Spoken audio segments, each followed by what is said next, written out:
ગુરુદેવના ચરણોમાં વંદન કરીએ. ગુરુર બ્રહ્મા ગુરુર વિષ્ણુ ગુરુર્દેવો મહેશ્વરા ગુરુર સાક્ષાત પરબ્રહ્મા તસ્મૈ શ્રી ગુરુવે નમઃ. ગુરુર બ્રહ્મા ગુરુર વિષ્ણુ ગુરુર્દેવો મહેશ્વરા ગુરુર સાક્ષાત પરબ્રહ્મ તસ્મૈ શ્રી ગુરુવે નમઃ.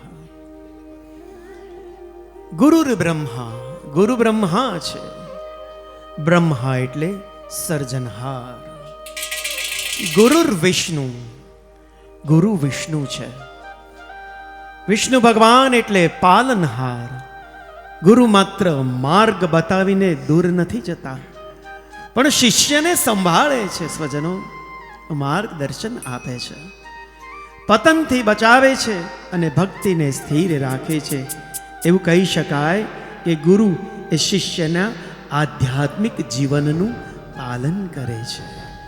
ગુરુર દેવો મહેશ્વર, ગુરુ મહેશ્વર છે. મહેશ્વર એટલે ભગવાન શિવ. શિવજી સંહારક છે, કારણ કે તેઓ અનિષ્ટ તત્વોનો નાશ કરે છે.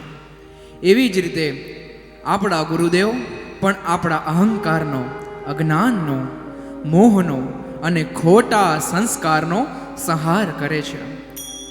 આપણી અંદરના અંધકારનો નાશ કરે છે અને આપણા જીવનમાં શુદ્ધતા લાવે છે. ગુરુ એ ધ્યાનનો જીવંત આધાર છે.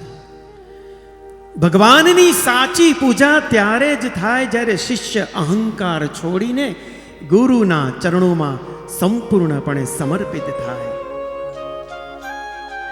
ધ્યાનની શરૂઆત ગુરુની દિવ્ય મૂર્તિને મનમાં સ્થિર રાખવાથી થાય છે અને ગુરુની વાણીમાંથી જ મંત્રને શક્તિ મળે છે, કારણ કે તે અનુભવ અને સત્યથી જન્મેલી હોય છે. અને આવા પરમ દિવ્ય અને આપણા સહુનાય પ્રાણ પ્રિય બ્રહ્મનિષ્ઠ, આત્મનિષ્ઠ અને પરમહંસ સ્વામી ગુરુદેવ પરમ પૂજ્ય શ્રી સ્વરૂપાનંદ સ્વામીના ચરણોમાં વંદન કરીએ છીએ.